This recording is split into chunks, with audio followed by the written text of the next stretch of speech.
പുതിയ വീഡിയോയിലേക്ക് എല്ലാവർക്കും സ്വാഗതം. ഇന്ന് ഞാൻ ഷെയർ ചെയ്യുന്നത് വെറൈറ്റി ആയിട്ടുള്ളതും ടേസ്റ്റി ആയിട്ടുള്ളതുമായ ഒരു ജ്യൂസിൻ്റെ റെസിപ്പിയുമായിട്ടാണ്. ഒരു നാരങ്ങയും വെള്ളവും പഞ്ചസാരയും ഉണ്ടെങ്കിൽ ഈസിയായി നാരങ്ങ വെള്ളം ഉണ്ടാക്കാം. എന്നാൽ വല്ലപ്പോഴുമൊക്കെ വെറൈറ്റി ആയിട്ട് ഒരു ജ്യൂസ് കുടിക്കുന്നത് നല്ലതാണ്. ഈ ജ്യൂസ് കൂടുതൽ രുചികരമാക്കാൻ ഞാൻ പ്രത്യേകമായി ചില ഇൻഗ്രീഡിയൻസ് കൂടെ ചേർത്തിട്ടുണ്ട്. നമുക്കറിയാം, പുതിനയില വയറ് സംബന്ധമായ പല പ്രശ്നങ്ങൾക്കും നല്ലതാണ്. പുതിനയിലയ്ക്ക് പകരം 2 ഏലക്ക ചേർത്താലും മതി.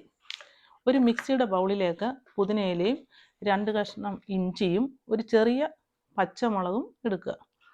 എന്നിട്ട് 1 ടേബിൾ സ്പൂൺ തേങ്ങാപ്പാൽപ്പൊടി, അതിനു പകരം 1/2 കപ്പ് ചിരകിയ തേങ്ങ ഉപയോഗിച്ചാലും മതി.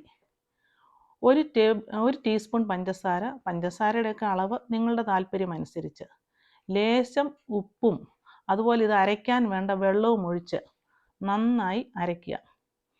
ഇതിലേക്ക് പുളിക്ക് ആവശ്യമായ നാരങ്ങ പിഴിഞ്ഞൊഴിക്കുക.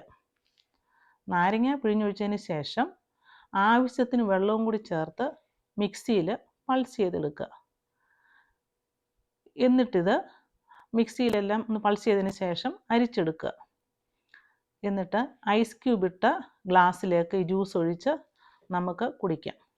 സാധാരണ ലൈം ജ്യൂസിൽ നിന്ന് വ്യത്യസ്തമായി ഉണ്ടാക്കിയിട്ടുള്ള ഈ ലൈം ജ്യൂസ് നിങ്ങളും ഉണ്ടാക്കി നോക്കിയിട്ട് കമൻറ്റ് ബോക്സിൽ അഭിപ്രായം അറിയിക്കണം.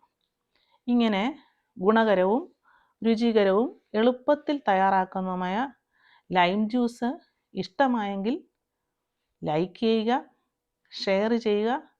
അതുപോലെ സബ്സ്ക്രൈബ് ചെയ്യാതെ കാണുന്ന ഫ്രണ്ട്സ് ഉണ്ടെങ്കിൽ സബ്സ്ക്രൈബ് ചെയ്ത് സപ്പോർട്ട് ചെയ്യുമല്ലോ. അടുത്ത ഒരു ഈസി ആൻഡ് ഹെൽത്തി റെസിപ്പിയുമായി കാണുന്നത് വരെ ഹാവ് എ നൈസ് ടൈം.